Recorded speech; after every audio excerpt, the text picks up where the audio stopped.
నమస్కారం city news కి స్వాగతం. ఎన్డీఏ కూటమి శాసనసభ పక్ష నేతగా చంద్రబాబును ఏకగ్రీవంగా ఎన్నుకున్నారు. విజయవాడలో నిర్వహించిన టీడీపీ, జనసేన, బీజేపీ పార్టీల ఎమ్మెల్యేల సమావేశం జరిగింది. టీడీపీ రాష్ట్ర అధ్యక్షులు అచ్చెన్నాయుడు ఎన్డీఏ కూటమి శాసనసభ పక్ష నేతగా చంద్రబాబు పేరును ప్రతిపాదించగా, జనసేన చీఫ్ పవన్ కళ్యాణ్తో పాటు బీజేపీ రాష్ట్ర అధ్యక్షురాలు పురంధేశ్వరి బలపరిచారు. ఈ సందర్భంగా తనను కూటమి శాసనసభ పక్ష నేతగా ఎన్నుకున్న ఎమ్మెల్యేలకు చంద్రబాబు కృతజ్ఞతలు తెలిపారు. శాసనసభ పక్ష నాయకుడిగా శ్రీ నారా చంద్రబాబు నాయుడు గారిని ఏకగ్రీవంగా ఎన్నుకున్నట్లు ప్రకటిస్తున్నాను.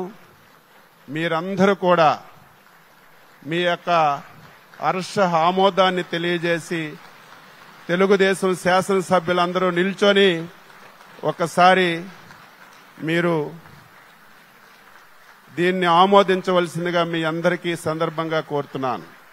చంద్రబాబు నాయుడు గారిని మన నాయకుడిగా ఎన్నుకోవటం నేను దాన్ని సమర్థిస్తున్నాను అని చెప్పి తెలియజేస్తూ మీ అందరికీ ధన్యవాదాలు తెలియజేస్తూ చంద్రబాబు నాయుడు గారికి మరి ఒక్కసారి నేను శుభాకాంక్షలు తెలియజేస్తున్నాను. నమస్కారం. జై. ఆయన అనుభవం ఈ రోజున 2024 ఆంధ్రప్రదేశ్కి ఎన్డీఏ కూటమి తరపు నుంచి ముఖ్యమంత్రి అభ్యర్థిగా శ్రీ నారా చంద్రబాబు నాయుడు గారి పేరుని జనసేన పార్టీ పక్షాన నుంచి మేము బలపరుస్తున్నాం. ఆంధ్రప్రదేశ్ రాష్ట్ర రాజధాని అమరావతి అని టీడీపీ అధినేత చంద్రబాబు స్పష్టం చేశారు. విశాఖను ఆర్థిక, ఆధునిక రాజధానిగా అభివృద్ది చేస్తామని ప్రకటించారు. విజయవాడలో ఎన్డీఏ కూటమి ఎమ్మెల్యేల సమావేశం జరిగింది. కూటమి శాసనసభాపక్ష నేతగా చంద్రబాబును ఏకగ్రీవంగా ఎన్నుకున్నారు. ఈ సందర్భంగా చంద్రబాబు మాట్లాడారు. చరిత్రలో ఎప్పుడూ లేని విధంగా ప్రజలు తీర్పు ఇచ్చారని చెప్పారు. కూటమికి 164 ఎమ్మెల్యే, 21 ఎంపీ స్థానాలు కట్టబెట్టడం సాధారణ విషయం కాదన్నారు. ప్రజలు గెలవాలని, రాష్ట్రం నిలబడాలని అనే నినాదంతో ఎన్నికల్లో కూటమి ఏర్పడిందని, ప్రజలు గెలిచారని, రాష్ట్రాన్ని అభివృద్ది చేయాల్సిన బాధ్యత తమపై ఉందన్నారు. రాష్ట్రంలో అరాచకం, అశాంతికి చోట్లేదని చెప్పారు. కేంద్రంతో సత్సంబంధాల కారణంగా పోలవరంతో పాటు ఇతర ప్రాముఖ్యత గల ప్రాజెక్టులను పూర్తి చేస్తామని పేర్కొన్నారు. అలాగే తప్పు చేసిన వారిని వదిలిపెట్టేదే లేదని హెచ్చరించిన చంద్రబాబు, వదిలేస్తే అదే అలవాటుగా మారుతుందని వ్యాఖ్యానించారు. ప్రజలు గెలిచారు, రాష్ట్రాన్ని నిలబెట్టే బాధ్యత ఇక్కడుండే శాసనసభ్యులపైన మనందరిపైన ఉంది. ఈసారి ఎన్నికల్లో మాత్రం 100% 3 పార్టీల నాయకులు, కార్యకర్తలు సమిష్టిగా పనిచేశారు. తప్పు చేసిన వాడిని క్షమించి పూర్తిగా వదిలిపెడితే కూడా మళ్ళా అలవాటుగా మారుతుంది. తప్పు చేసిన వాళ్లకు శిక్ష పడవలసిన అవసరం ఉంది, చట్టపరంగా శిక్షించాల్సిన అవసరం ఉంది. అదే సమయంలో విధ్వంస రాజకీయాలు, కక్షా రాజకీయాలు కాకుండా ఇవన్నిటిని ప్రక్షాళన చేయాల్సిన అవసరం ఉందని చెప్పి కూడా నేను మీకు తెలియజేస్తున్నా. మళ్లీ కేంద్ర సహకారంతో రాష్ట్రానికి అతి ముఖ్యమైన ప్రాజెక్టు పోలవరం, దీన్ని పూర్తి చేసే బాధ్యత, దీన్ని పూర్తి చేసి నదుల అనుసంధానం చేసి మన అందరం ప్రతి ఒక్క ఎకరాకు నీళ్లు ఇవ్వగలిగితే దానికంటే బ్రహ్మాండమైన కార్యక్రమం ఏమీ ఉండదు. వ్యవసాయ రంగం స్టెబిలైజ్ అవుతుంది. ప్రజల్లో నమ్మకాన్ని పెంచి అద్భుతమైన మెజార్టీతో కూటమి ఎమ్మెల్యేలు, ఎంపీలు ఘన విజయం సాధించారని జనసేన అధ్యక్షులు పవన్ కళ్యాణ్ అన్నారు. విజయవాడలో నిర్వహించిన ఎన్డీఏ కూటమి ఎమ్మెల్యేల సమావేశంలో ఆయన మాట్లాడారు. 164 ఎమ్మెల్యే, 21 ఎంపీ స్థానాల్లో కూటమి అభ్యర్థులు విజయం సాధించడం అద్భుతమైన విషయమని చెప్పారు. సమిష్టిగా ప్రభుత్వాన్ని ముందుకు తీసుకెళ్తామని స్పష్టం చేశారు. రాజమండ్రి జైల్లో చంద్రబాబును చూసిన తాను నారా భువనేశ్వరికి మంచి రోజులు వస్తాయని చెప్పారని, అవి ఇప్పుడు మొదలయ్యాయని పవన్ వ్యాఖ్యానించారు. కానీ నిలబడ్డాం, ప్రజల నమ్మకాన్ని పెంచాం. అద్భుతమైన మెజారిటీతో ఈ రోజున మనం ప్రభుత్వాన్ని స్థాపిస్తున్నాం. 5 కోట్ల మంది పైగా ప్రజలు మన మీద నమ్మకాన్ని పెట్టుకున్నారు. మన మీద మనందరం ఉమ్మడిగా, మనందరం సమిష్టిగా ఆంధ్రప్రదేశ్ ప్రజలు ఏ అభివృద్ధి అయితే కోరుకుంటున్నారో మనందరం సమిష్టిగా దీన్ని ముందుకు తీసుకెళ్లాలి, అభివృద్ధి పథంలో నడిపించాలి. విద్య, వైద్యం, ఉపాధి, సాగునీరు, తాగునీరు, లా అండ్ ఆర్డర్, ఇవన్నీ చెప్పొచ్చాం, మనం బలంగా నిలబడతామని. నలిగిపోయారు. జైల్లో చూశాను ఆయన్ని. పాపం భువనేశ్వర్ గారి బాధను చూశాను. నేను అనుకున్నాను, అమ్మ మీరు కన్నీళ్ళు పెట్టకండి, మంచి రోజులు వస్తాయని చెప్పిన మంచి రోజులు వచ్చినాయి. వారికి మనస్ఫూర్తిగా వారికి నా హృదయపూర్వక శుభాకాంక్షలు. మీరు అద్భుతమైన పాలన ఇవ్వాలి అందరికీ మనస్ఫూర్తిగా మీకు నేను తెలియజేసుకున్నాను సార్. ప్రజా వ్యతిరేక ప్రభుత్వాన్ని ప్రజలు ఇంటికి పంపించాలని బీజేపీ రాష్ట్ర అధ్యక్షురాలు పురంధేశ్వరి వ్యాఖ్యానించారు. విజయవాడలో నిర్వహించిన ఎన్డీఏ కూటమి ఎమ్మెల్యేల సమావేశంలో పాల్గొని ఆమె మాట్లాడారు. కక్ష సాధింపులకు పాల్పడకుండా ఎన్డీఏ కూటమి నాయకులు, కార్యకర్తలు సంయమనం పాటించాలని సూచించారు. రాష్ట్రాభివృద్దిపై దృష్టి పెట్టి ప్రజలకు ఇచ్చిన హామీలను అమలు చేయాల్సిన బాధ్యత ఎన్డీఏ ప్రభుత్వంపై ఉందని పురంధేశ్వరి అన్నారు. ప్రజలు ఒక కసితోటి ఎట్లాగైనా సరే ఈ యొక్క ప్రజా వ్యతిరేక పాలనకి అంతం పొందించాలి, జగన్మోహన్ రెడ్డి అనేటువంటి ఒక రాక్షసుడు ఎవరైతే పరిపాలిస్తున్నారో ఇంటికి పంపించాలి అనేటువంటి భావన ఏదైతే వారి మనసులో కరుడుగట్టి ఉన్నదో అది వారు బయటికి చెప్పకనే వారు ఓటు మాధ్యమంగా తెలిపినటువంటి నేపథ్యంలో వారందరికీ కూడా, తెలుగు ప్రజలందరికీ కూడా నా ధన్యవాదాలు నేను తెలియజేస్తున్నాను.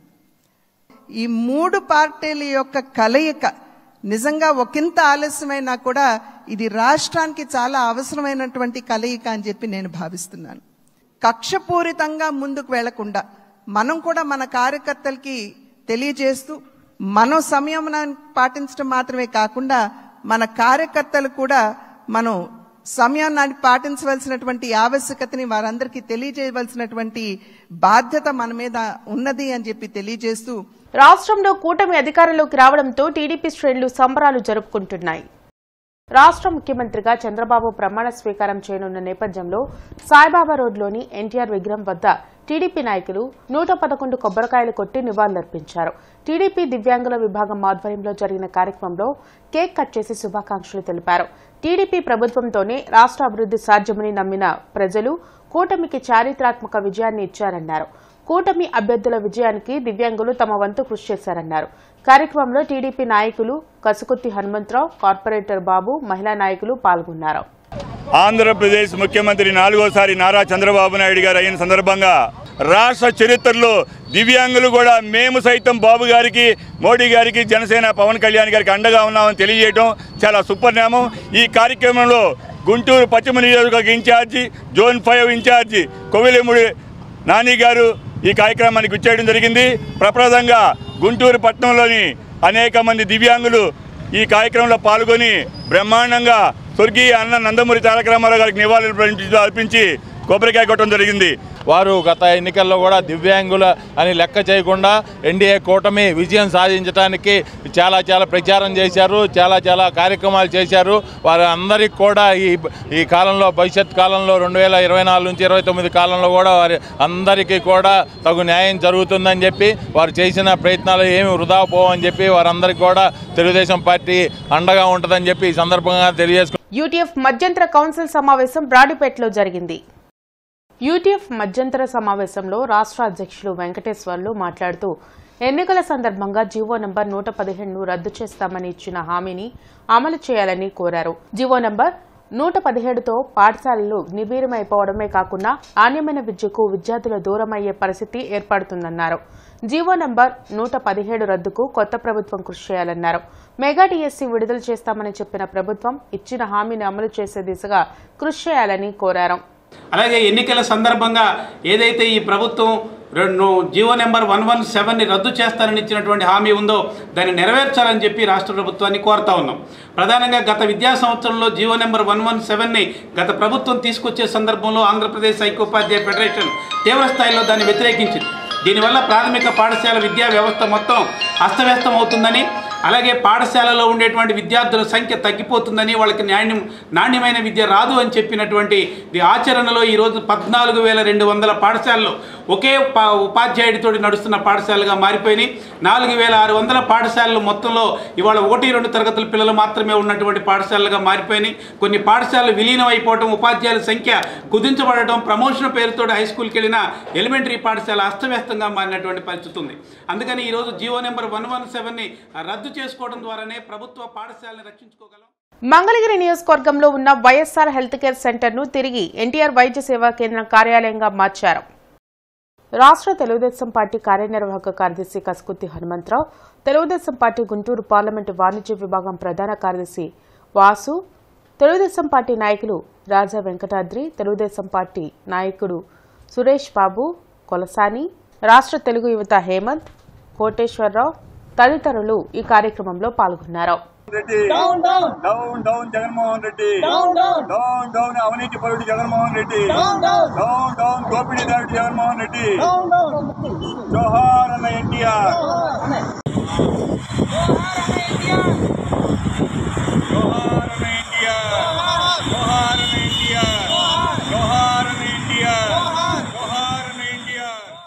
రాష్ట్ర ప్రయోజనాలను జగన్ ప్రభుత్వం విచ్ఛిన్నం చేసిందని సిపిఐ పార్టీ సహాయ కార్యదర్శి ముప్పాల నాగేశ్వరరావు అన్నారు. జగన్ నిర్ణయాలతో రాష్ట్రం అన్ని విధాలుగా వెనుకబడిందన్నారు.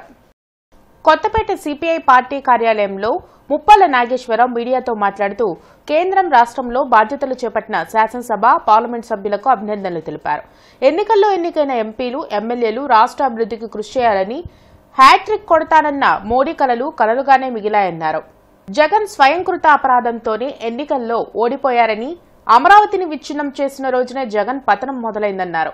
జగన్ వైఫల్యాలు భవిష్యత్తు నాయకులకు కనువిప్పుగా ఉంటుందన్నారు. గత 5 సంవత్సరాలుగా ప్రజా వ్యతిరేక పాలనకు వ్యతిరేకంగా సిపిఐ పోరాటం చేసిందన్నారు.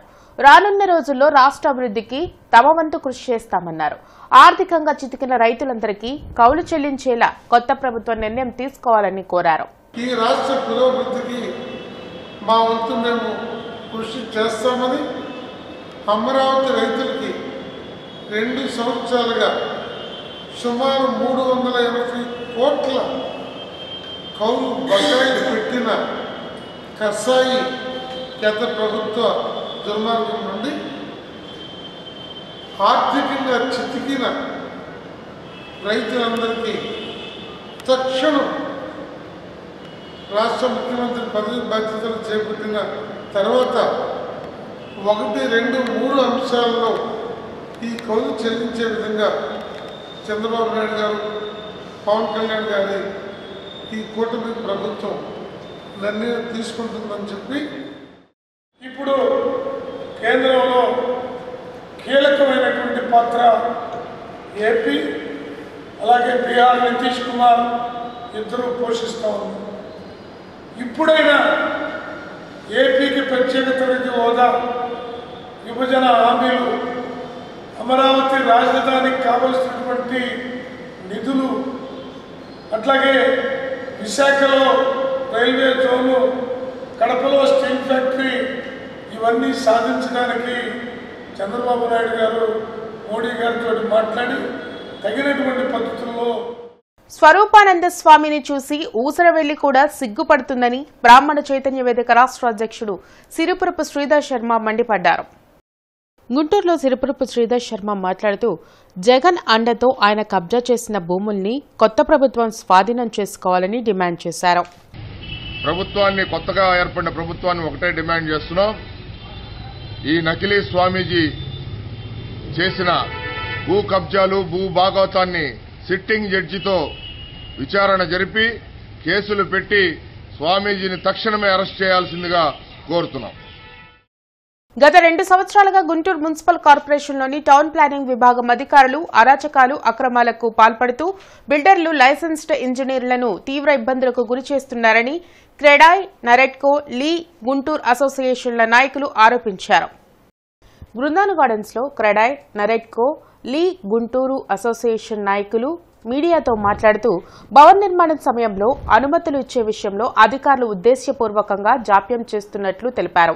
భవన నిర్మాణ అనుమతులలో అనేక షార్ట్ ఫాల్స్ చూపిస్తూ ఆక్యుపేషన్, మార్టిగేజ్ రద్దు పత్రాలు ఇచ్చే సమయంలో జాప్యం చేయడం వల్ల బిల్డర్లు తీవ్ర ఇబ్బందులు ఎదుర్కొంటున్నారని చెప్పారు. అనుమతుల మంజూరులో మున్సిపల్ కార్పొరేషన్ అధికారులు చేస్తున్న అవినీతి, అక్రమాలపై ప్రభుత్వం విచారణ జరిపి చర్యలు తీసుకోవాలని డిమాండ్ చేశారు. కార్యక్రమంలో సీతారాములు, నాగవంశీ, మల్లికార్జునరావు, దుర్గాప్రసాద్ తదితరులు పాల్గొన్నారు. 2-3 ఏళ్లలో 100 సార్లు మేము ప్రతి ఆఫీసర్ని, ఇన్స్పెక్టర్ లెవెల్ దగ్గర నుంచి, టీపీఎస్ దగ్గర నుంచి, ఏసీ నుంచి డీసీ ప్రతి ఒక్కళ్ళని కలిసి మొరబెట్టుకొని చేసుకోవాల్సిన పరిస్థితి వచ్చింది.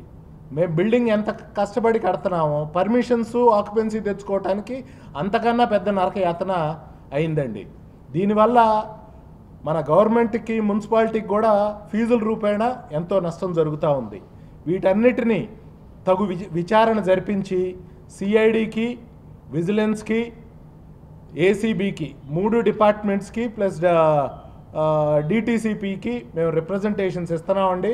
మేము పడిన ఇబ్బందులు ఫైల్స్ డీటెయిల్స్తో సహా మొత్తం సాక్ష్యాలతో మేము డిపార్ట్మెంట్కి సబ్మిట్ చేస్తాం.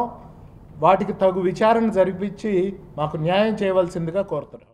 ఖచ్చితంగా మీరు ఈ గత 3-4 సంవత్సరాలుగా మీరు ప్రాసెస్ చేసినటువంటి ఫైల్స్ని ఈరోజు మీ దగ్గర పెండింగ్లో ఉన్నటువంటి ఫైల్స్ అన్నిటి మీద కూడా ఖచ్చితంగా ఎంక్వైరీ వేయాల్సినటువంటి అవసరం ఉంది. విజిలెన్స్ ఎంక్వైరీ వేయాలి, ఏసీబీ ఎంక్వైరీ వేయాలని చెప్పి నూతన ప్రభుత్వానికి కూడా మీ ద్వారా తెలియజేస్తూ ఉన్నాము. ఆక్యుపెన్సీ సర్టిఫికేట్ ఇచ్చే విషయంలో కానివ్వండి, ఆక్యుపెన్సీ సర్టిఫికేట్ ఇచ్చిన తర్వాత మార్ట్గేజ్ రిలీజ్ చేయాల్సినటువంటి విషయం మీద కానివ్వండి, మీరు ప్రదర్శిస్తున్నటువంటి నిర్లక్ష్యమైనటువంటి వైఖరిని ఖచ్చితంగా మేము దీన్ని సరైనటువంటి పద్ధతిలో దీన్ని ముందుకు తీసుకెళ్తాం. లీగల్గా మీ మీద ఫైట్ చేస్తాం, లీగల్గా కూడా మీ మీద చర్యలు తీసుకుంటామని చెప్పి ఈ సందర్భంగా తెలియజేస్తా ఉన్నాం. రాజధాని అభివృద్ధిని కాంక్షిస్తూ మున్సిపల్ కార్మికుడు తుమ్మేటి అచ్చయ్య ప్రదర్శన నిర్వహించారు. అమరావతి రాజధాని అభివృద్ధికి కేంద్ర ప్రభుత్వం సహాయం చేయాలని కోరుతూ నగరంలోని రోడ్లపై ప్లకార్డులను ప్రదర్శించారు. రాష్ట్ర విభజనను కాంగ్రెస్, బీజేపీ కలిసి చేశాయని, ఇప్పుడు బీజేపీ అధికారంలో రాజధాని అభివృద్ధికి మోడీ నిధులను కేటాయించాలని కోరారు. అమరావతి రాజధాని అభివృద్ధికి కేంద్ర రాష్ట్ర ప్రభుత్వాలు పూర్తి స్థాయిలో కృషి చేయాలని కోరారు. ఈ రాష్ట్రానికి అమరావతి ఒక దేవుళ్లాగా ఆదుకుంటే చిరస్థాయిగా దేవుళ్లాగా మనకు అమరావతికి నరేంద్ర మోడీ గారే దేవుడు. వరాలు కురిపించాలని ప్రతి ఒక్కరు కూడా చెప్పుకుంటారు. నరేంద్ర మోడీ గారు ఒక్కసారి గుర్తుపెట్టుకొని మీ మనసు కరిగి రాజధానికి నిధులు కురిపించాల్సిందిగా ప్రతి ఒక్కరికి పేరు పేరున నరేంద్ర మోడీ గారిని ధన్యవాదాలు చేస్తున్నాను. మనస్ఫూర్తిగా కురిపించవలసిందిగా కోరుకుంటున్నాను. ఇవి ఇప్పటివరకున్న వార్తా వివరాలు. మరికొన్ని వార్తా విశేషాలతో మళ్ళీ కలుద్దాం. అంతవరకు సెలవు. నమస్కారం.